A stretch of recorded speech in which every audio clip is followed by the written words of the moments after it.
Now, manufacturers say unpredictable tax system in Kenya is a major hurdle for the local manufacturing industry as it creates investor uncertainty and is eroding Kenya's competitiveness.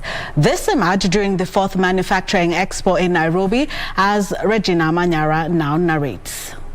Through the Finance Act 2021, the government introduced an excise tax on raw materials and a 16% VAT on the supply of some products, effectively increasing the cost of production and the final consumer prices. Speaking during the 4th Manufacturing Exhibition, dubbed the Changamka Kenya Shopping Festival, local manufacturers called on the government to, among others, put in place a predictable tax regime to avoid investor uncertainty. We talk about a predictable tax policy or a tax environment where we know what the taxation and the costs are going to be like.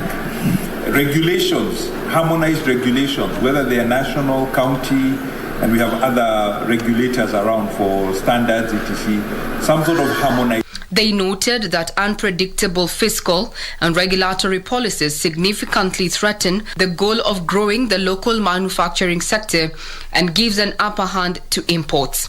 The expo to promote locally made goods is being held in Nairobi, then will also be held in Mombasa County next month. We're also here to celebrate what we call the local content.